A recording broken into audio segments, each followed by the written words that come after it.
before we head into our Q&A session with the panelists, maybe I should ask someone to define circularity. Anyone who in the audience understands what the circular economy is or what circularity is?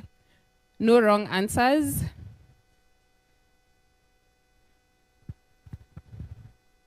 Going once.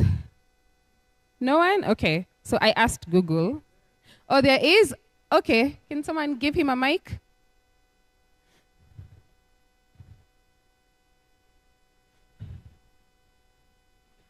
We'll share.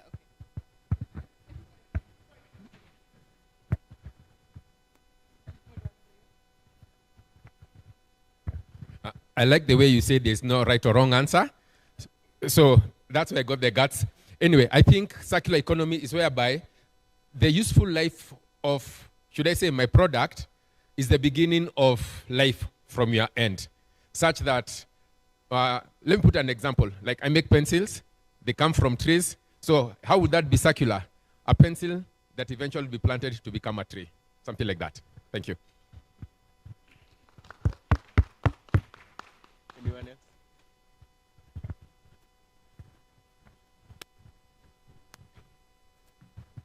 That's a great answer. Because it's all about designing for longevity, and the definition I got, and of course Alvin is going to also share the definition with us. It's an economic model that emphasizes resource efficiency by designing out waste, keeping products and materials in use for as long as possible, and regenerating natural systems. So Alvin, over to you. Can you define what circularity means, especially in the context of decentralized sanitation systems, which your organization specializes in? And how does this approach contribute to a more sustainable and circular economy? Thank you so much for the question, Ivor. I think it's important. I think the gentleman in the audience alluded to, and the definition, simply put, it's a concept that's not new. It was developed in the 90s, became a lot of traction. And circularity is about making sure that you recover nutrients and resources that from a decentralized perspective, as an example, what we do is that we eat food, and then we need to make sure that we're also generating food. So what we are saying from a decentralized system is that you are extracting the nutrients, which is water or wastewater, and you are reusing it for irrigation purposes, which is used for crop production. So that would be a simple example of what a circular economy would look like from a decentralized perspective. And I think it's important that whatever we see or that we do, we consider them as resource recovery, because one of the biggest critical challenges is that people have this yuck factor when it comes to wastewater. So I think it's important to consider that as a nutrient, critical nutrient, as well as resource recovery, and see urine as a liquid gold as opposed to something that you need to dispose of. The yuck factor. Elizabeth, so you work with a lot of entrepreneurs, and it's been said that entrepreneurs are playing a very important role in driving us towards circularity. So I'd like to ask, given your experience working with all these enterprises at the Kenya Climate Innovation Center, what should these entrepreneurs be working on? What are some of the significant challenges that they are facing when transitioning to circular economy principles? Thank you, Eva, for the insightful question. So we all agree that enterprises are really doing a good job in enabling the transition to a circular economy, but this also comes with challenges. And from my experience supporting specifically waste management enterprises, one of the major challenges in their transition is access to finance, because transitioning to a circular model sort lot of business encompasses an aspect of finance for you to get the relevant infrastructure also. Like if you are repurposing something like batteries, you need to set up an entire facility for processing. And also you find that traditional financing models mostly support the linear economy model. So leaving these enterprises with no one to support them. Because you find like, I think according to statistics, only about 35% of them are able to access circular economy financing. Another very key challenge is also the knowledge, the technical knowledge and expertise, being that circular economy is a relatively new concept and most people still take it as like a buzzword. So people don't know exactly what to do and at what point, and you find that mostly they'll just divert to the traditional linear model instead of maybe gaining knowledge on the same, because you'll need to train an entire team of your staff and co-founders also to adopt the same. And also another key challenge comes in terms of market demand as well and consumer awareness. For example, even in the room, who buys something because it's circular? No one actually, right? Because Nafisa will go and buy a dress because it looks nice or it's African, but you don't look beyond like, maybe this cloth, if it gets to end of life, I can return it back. Yeah, you'll find out that we have enterprises that are recycling fabric, but for us, we want the easy way out. So these enterprises face a challenge of even designing the prices of these products because they're not attractive enough for the market as well. And a final challenge will also be in terms of supply chain disruptions, because you'll need also to now relook your entire supply chain and also redesign it, which is as well very, very costly. And sometimes you just find you don't have that money because most of these waste management enterprises are just starting up, right? So their major focus is on harnessing on revenue, getting maximum revenue. So I don't have time to go and start looking for a sustainable supplier who maybe has like what we call the take-back mechanisms. And I think finally, basing it in the Kenyan context, policy advocacy and regulatory frameworks play a very big role also in transition to a circular economy, because you find even the policies that we have, they don't support that transition, and if they are, they're still here and there, and we also don't understand them actually. For example, when Kenya banned the plastic bag use in 2017, yeah, it came like very abruptly, and then people transitioned.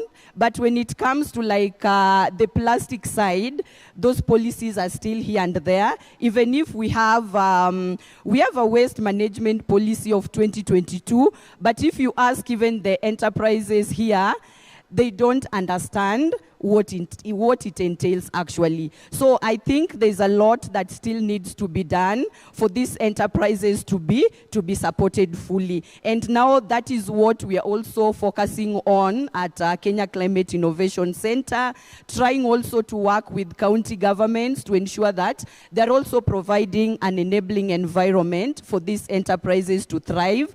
We are also giving them the technical know-how on how to gradually transition to circular economy. It's not a one-step process. And also finally, access to finance to enable them also to acquire this infrastructure that we talk about. Thank you, Eva.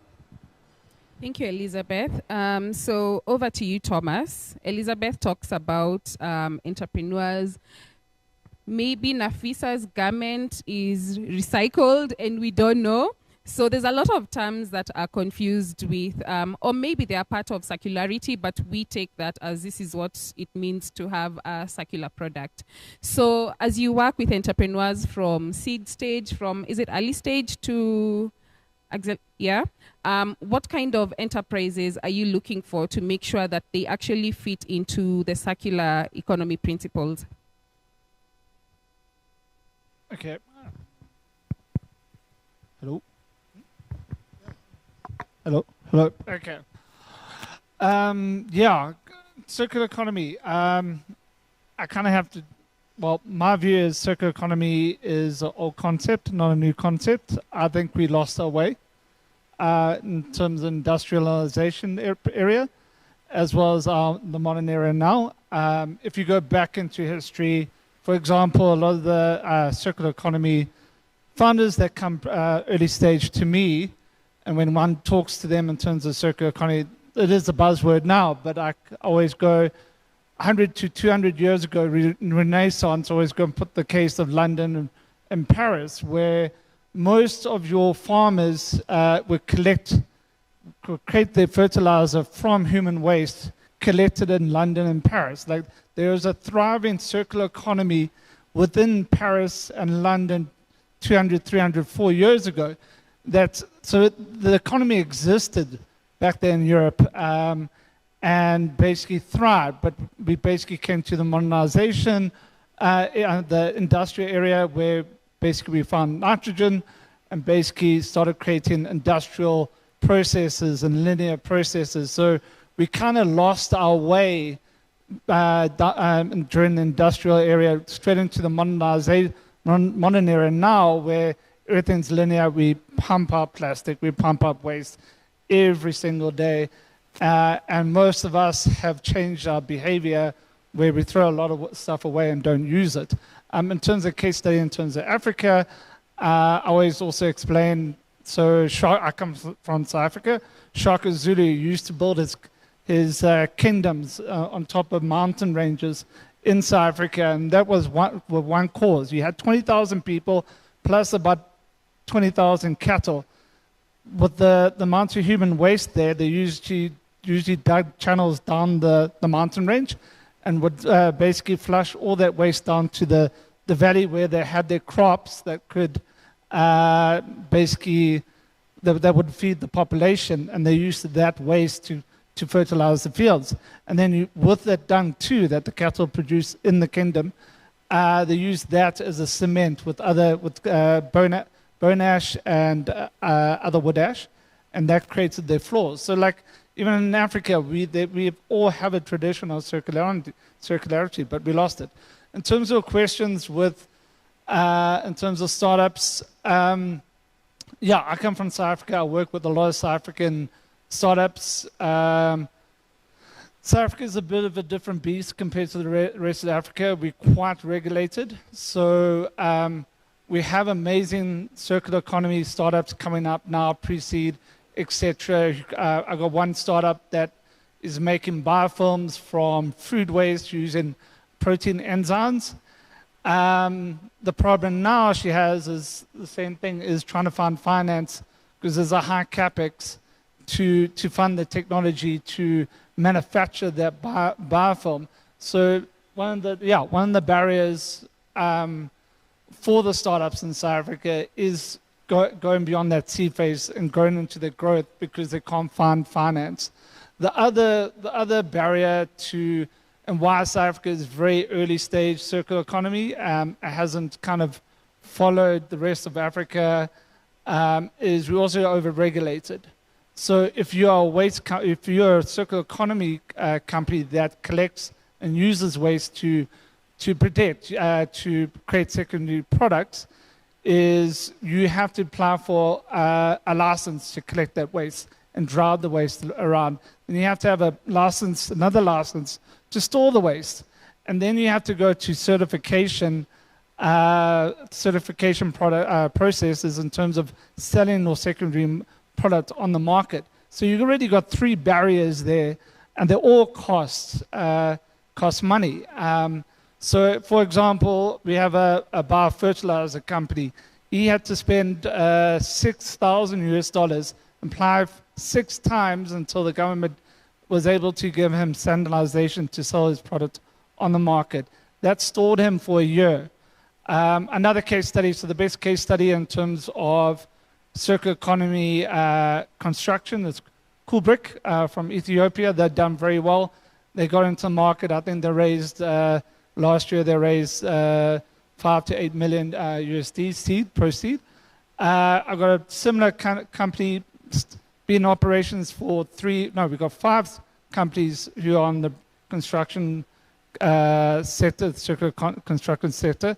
They've been operating from between 5 years to 3 years. They're all still stuck trying to get certification to sell their product on the market. So coming from my area, one of the problems with South Africa, we stuck at pre-seed, and a lot, because of over-regulation, we're not allowed to, the startups struggle. But the rest of Africa, from my experiences in Kenya with the Kenya Climate Innovation Center, a couple of startups like Genja, I've been following them for the last 3 years, Coolbrick. There's a thriving circular economy sector in Africa, and I think a lot of the countries outside of South Africa and Southern Africa allow the space for these startups to grow. I think one of the problems is finance, but governments are more supportive here. I think up north in East Africa, West Africa, and Central Africa in terms of supporting circular economy startups and helping them grow to the stage of Coolbricks, etc. All right, so Florent, we see there's a lot of financing going towards climate tech. I think last year they say 1/3 of all investments went towards this sector. So as someone who brings together climate tech startups, investors, corporates, what strategies or approaches are most effective in bridging this finance gap that we are seeing? Well, there's a lot of money coming in. There's still a lot, we have a long way to go, right? And how can we ensure that we have sustainable financial flow to adequately support the impact created by these startups that are advancing the circular economy? Thank you. Can you hear me? Thank you for the question, Eva. I like the way you define circular economy. You say that it's an economic model. I think that's what I really want to emphasize in my answer. When I go to buy a dress, well, not me, but if someone goes to buy a dress at the market, the first thing I'm going to ask about is really the price, right? And I think that's a key area that we really need to ensure. The key challenge that we have with circular economy models right now is that it's not as competitive compared to what you have on the market. And I think it's very important that we make it price competitive, especially in the areas you are in where the purchasing power is really small. It's really hard for people to have any spare income to dispose and use.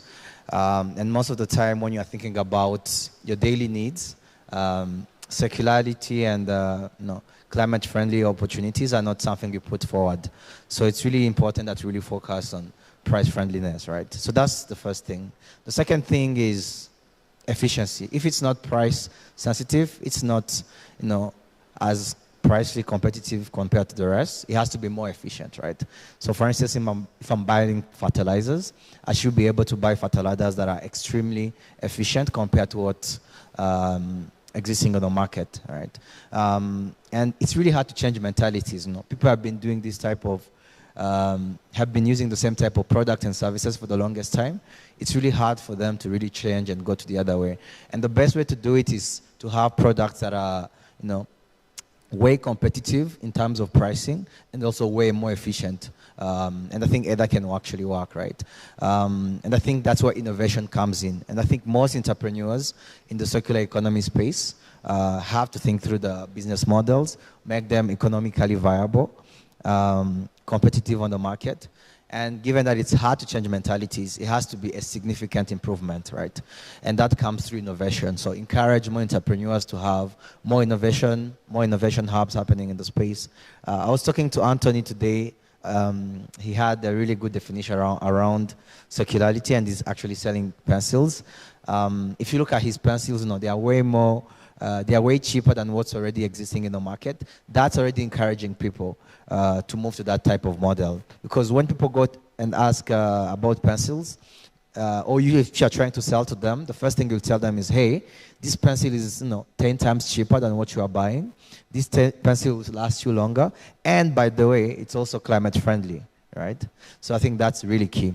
But the challenge, I think, Thomas mentioned it really well, is that these models are very capex heavy, very hard to really finance in a more efficient way. So capex heavy type of opportunities, and I think that's where we can leverage impact investors and other key stakeholders like DFIs to ensure that there is more financing going towards early stage to encourage more innovation to come in that space. And I think that's one area that is going to be very, very critical to unlock financing coming in our space. Commercial investors, I think, will come later, but initially we need to have more impact investors and more other players, catalyzing the ecosystem, ensuring there is more innovation on the ground, right?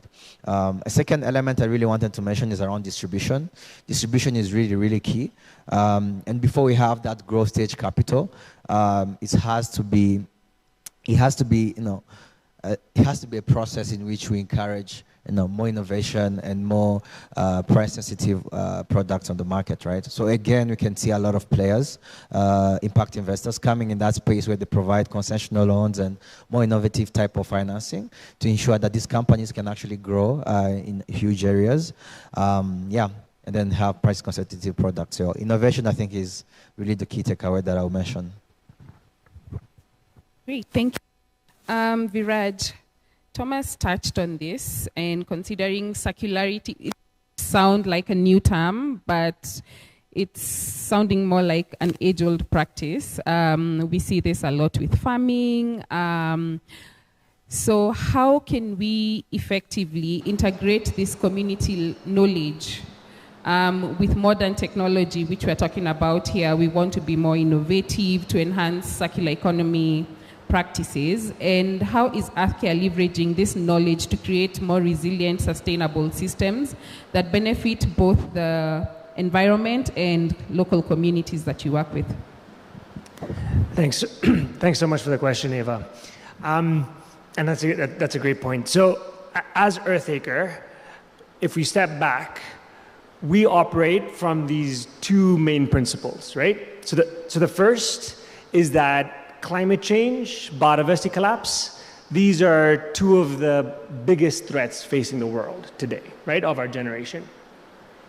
The second, really first principle that we operate from, is that 80% of last remaining biodiversity on Earth is in the hands and in the lands of indigenous and communities, right, indigenous communities. So 80% of this last remaining resource that is so rare that once you lose it, you never get it again, is actually on indigenous community lands. And that is not by coincidence. It's actually, as you're saying, it's by intentional cultural decisions. Like you're talking about crop rotation, you're talking about, like in pastoral lands, movements of your livestock over very large areas in a manner that supports wildlife. It sequesters carbon. It results in nutrient cycling, cleans our air, our water, right? Providing real value and services to the world that right now, largely these communities are being uncompensated for those services, right? For that circularity. And so ultimately what Earthacre is doing is amplifying that knowledge to live with the land, right? To move your cattle, to live with lions. I was just in Narok, and people there can, they walk with their cattle, and they can recognize hundreds of species of bird, of insects. That is real knowledge that actually, in an age of climate change and biodiversity collapse, has tremendous value to the world, and yet right now is undervalued, is uncompensated for.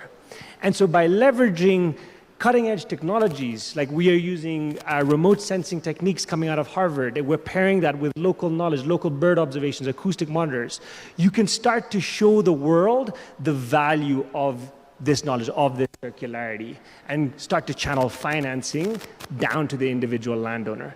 I'll just say that there's $200 billion today in nature financing, right? That figure is rapidly growing, and yet very few amounts of that is actually going down to the individual indigenous landowner, and that needs to change. So yeah, that's what Earthacre aims to do. Thanks. Great. So we've seen governments are important, policymakers are important, entrepreneurs are important, local communities are important, and we need financing. So this is my last question, and it's to all the panelists. As we look to the future, what are the most critical factors or strategies that we need to put in place to successfully scale sustainable circular innovations across the continent? And how can we ensure that these innovations not only thrive locally, but also have the potential for global impact? Do you want to start? Yeah. Thanks, Kate. Can you guys hear me? Okay. Thanks, Ivor, for the question. I think it's so critical and important that really whatever we think of, we need to be sustainable. It has to be. And I think one of the key challenges is that sometimes with innovation and sustainability, there seems to be an off-take in terms of that it needs to be this brand new thing. But what we're all saying is that these practices exist. They've stood the age of time, but we just need to go back to them. And we need to start thinking about things that are practical. You know, we can't spec solutions or sustainable models when they are not practical. They have to be practical from a financing perspective, from a nature-based perspective, you know, from what we are doing as Borders, that we see the struggles that a lot of small businesses have with trying to create the circular economy because the enabling environment is just not there and the financing is not there. So some of those gaps need to change, and we need to try and drive policymakers to ensure that some of the things that Thomas mentioned around stifling innovation, that is a huge critical problem. So we need to change that. We need to get decision makers and policymakers to change the mindset that we need to find sustainable models that are practical and that is not going to stifle change. Thank you.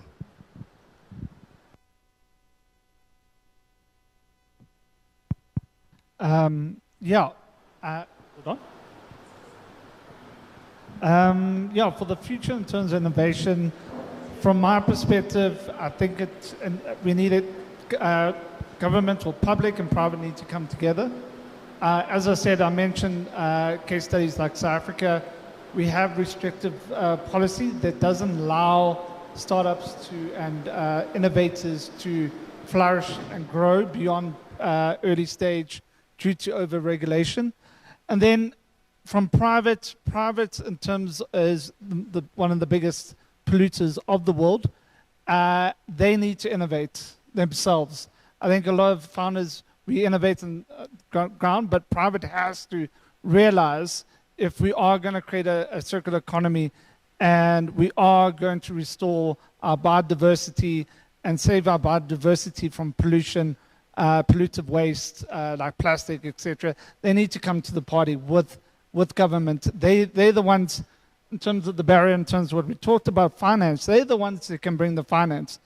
Government, in terms of public, can bring the policy that helps create that circular economy and allows startups. And then private comes in, such as your big FMCGs, your mining companies. They come in with the finance and then support entrepreneurs, innovators, creating that new economy within their communities, growing from the rural, the indigenous communities to townships, like in South Africa, to cities, and align circular economy and repurposing of products into many different products so that we thrive, and the economy thrives. Yeah, for me, I think, one thing that's abundantly clear from this panel, one of the big takeaways for me is this is not new. Circularity is not new. The knowledge is there, right? And so for me, how we scale it up actually is about embedding unit economics into these cultural fabrics that are so circular, that are so regenerative, that are so powerful for this world in this age of climate change and biodiversity collapse, so that these circular, cultural decisions it's not a cultural decision anymore, but it's actually a financial decision. It's a financially feasible choice. And so for me, the big takeaway is actually how do we start to embed unit economics into regenerative and circular decision making? Thank you, Eva. For me, I think I'll add on to what Alvin mentioned on designing for sustainability, and also add on to that the innovators in the circular economy can also design for international applicability. So when you're designing a product, design a product also that can be of global reach as well, and it can solve multiple global problems. And also another key thing maybe for the financiers, or maybe those who offer funding, I think also they should open up funding for these enterprises to undertake research and development. And also because this is what will help them to build like a very robust circular economy product as well. Yeah. I think can you hear me? I think we need to come to the realization that majority of the population don't really care as much about circular economy project as maybe people in this room do. And the main reason I think it's really hard when you don't have the financial means to afford certain products, to have a certain lifestyle, to really care about such products. I think what we need to do as pioneers or advocates of this space is to ensure that the products we are offering in the market are commercially viable, so way cheaper, way more efficient than what's already existing, right? And I think that's the only way that you're going to get to it. All right, thank you, everyone. I wonder if there are any questions from the audience.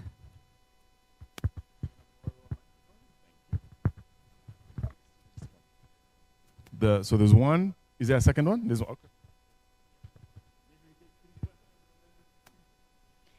Hi, my name is Fiona. I'm with Victoria Ventures, managing the African Angel Academy. So my question is to all panelists. How can small and medium-sized enterprises be better supported in transitioning to circular models?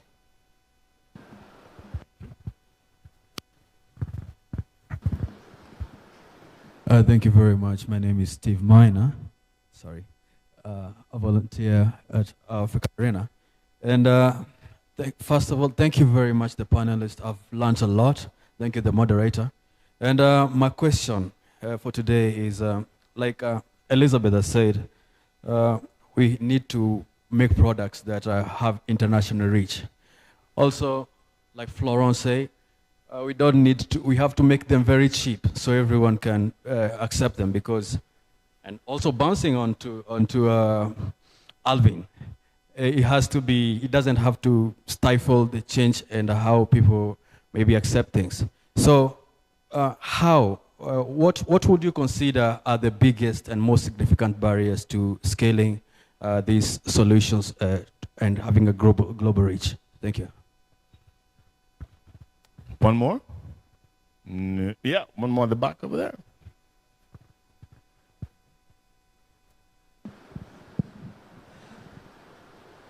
Thank you very much, and I commend so much the discussion about how economics and technology can be embedded into local knowledge that is very sustainable and has been long-term. My question is to you panelists, and according to your experiences, do you have any case studies where this has been done, and how successful has this been?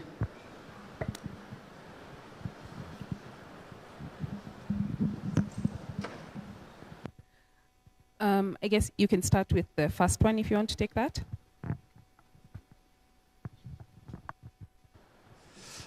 In terms of better support, just to answer your question, I think one of the biggest challenges for us as a non-profit organization that we've tried to really alleviate is break down the silos that exist. So as an example, we've tried really hard to form a lot of partnerships with not just, I'll make an example. We have a partnership with the municipality, our local municipality, and the university. So the reason why we did this, and the reason why it was set up, was to break down the silos that exist around uptake of alternative sanitation. So what we did is the municipality implemented a project, we came in with the expertise, and the university came in with the research to test the performance on where the solution will be applicable. And furthermore, they also helped with the social assessment to see what the community will there be an uptake around social acceptance around the solution that we're proposing. So I think it's very important. The support that you need is that you need to break down the silos and work in partnerships. We should not be competing amongst each other. We should be working together. And I think that's the most important part about how do we support each other from a circular economy's perspective. And I hope that helps and answers your question. Yeah, from my experience in South Africa, in terms of case studies where one is trying to assist those businesses in terms of scaling. Some of the examples in terms of private, you've got somebody like Food Lovers Market, and this is what a lot of corporates are looking at now in terms of circular economy within their production lines, and what happens to their packaging that when it goes to consumption. So example, Food Lovers Market in South Africa has a accelerator program, selects 20 startups to come into their program around food waste, etc. And they all compete, go through the program for 3 months, and then they pitch. And from that 20, they choose 2, which they then, I think it's 1 or 2, which they then sign on as a supplier. Now, that trend has started to increase in South Africa. A lot of the big FMCGs are going after startups, either buying them out or contracting them as suppliers to help them increase their innovation, etc. So that's one good example in terms of South Africa. And then from another perspective, I think going on it is about partnerships. And if you go in terms of recycling and recovery of that packaging, that waste, that plastic, I think there needs to be more done on creating a partnership from that waste reclaimer, giving them the title that they actually have a proper job. So in South Africa, we've got 90,000 waste reclaimers in the country that collect waste. And they basically, the stats put them at recovering 80% of our recyclable waste in South Africa, but yet they don't have formal jobs. They're not compensated. They're not acknowledged as the most important people in the circular economy process. So we need to recognize those people from right at the bottom all the way to top, back to the FMCGs, back to the big mining companies, back to government. Everybody needs to have a partnership. Everybody needs to be respected, and everybody needs to be compensated and be part of the process. And I think that then leads to a strong circular economy. I can take the question from the back. Great question around what examples exist around embedding unit economics into regenerative practices around projects. So people maybe, if you think of a lot of if you look at carbon credit markets, or you look at most of these new markets around nature, a lot of how communities benefit from these projects is they get a school being built or a well. It's that is really the primary means of benefit as an individual within that community. And ultimately, that isn't really embedding unit economics, right? It's not cash in your pocket. And if you don't have kids, the school is not really benefiting me, right? Or if the well is built and it's built 10 kilometers from my house, why would I benefit from that? And so there's lots of examples out there. Give Directly, a number of other organizations have shown the benefits of direct cash transfer, right? And having actual transparent financial flows down to the individual within a community. Starting to get at what you're talking about, which is that financial integration at the individual, at the household level. And so as far as I'm aware, and I've been doing this for three years now, I don't know other organizations that have done this so far on rural indigenous lands, but I can tell you that in the next few months we will have a case study. We're actually on track to do just this across 35,000 acres. So hopefully in a few months I'll have a case study for you. Okay, thank you. I'll tackle the first question on how can SMEs be better supported to adopt circular economy models? So I'll pick it up from what we do at KCIC. So the first thing when you join a program under KCIC is we get to understand your entire process and how you do things. And also, in you adopting the circular economy models, one key thing that the panelists have mentioned is you need to understand what you are adopting, right? Instead of just doing it because everyone is doing it. So you'll be capacity built to understand what circular economy entails, and then we'll look at your entire process. Because I think most people only think that waste is only the physical things you see, right?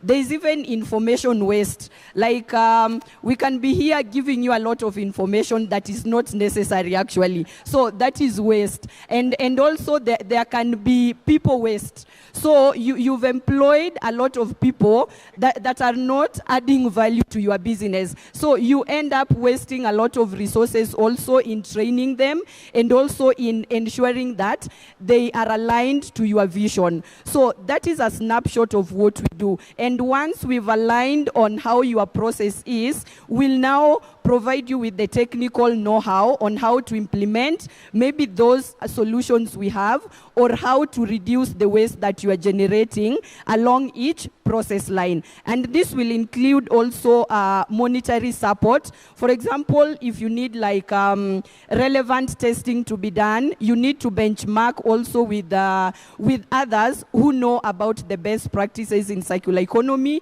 We'll support you in that, either benchmarking locally or internationally, so that to ensure at the end of the program you are part of, you are fully aware of the circular economy model that you also want to diversify into. So there's a lot of support that will range from capacity building, technical support, access to finance, and also ensuring that also you are developing a strategy that is aligned to your business model. I hope that answers it. Yeah, that answers it for me. It's a really good answer to the question. I think I'm going to focus on other questions. I really like Steve's question around how do we make this, how do you increase the acceptance in the society and also make it scalable on a global level. The challenge with the financial system right now that we have is it's really short-term oriented, right? If I'm a commercial investor that gives you money, I really want to see the returns in a short period of time so that my rate of return, is well amplified. That really limits any room for innovation, any room for research and development, right?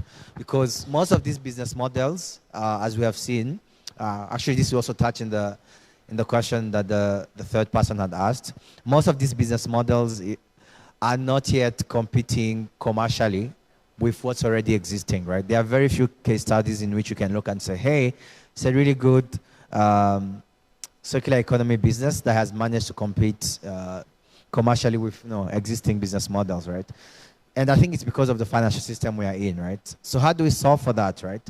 And I think it's not up to commercial investors to really look at that space, but other key stakeholders. And from there, I'm looking at more governments. Governments can play a key role, especially around grants and encouraging research at an early stage, where companies are still trying different business models.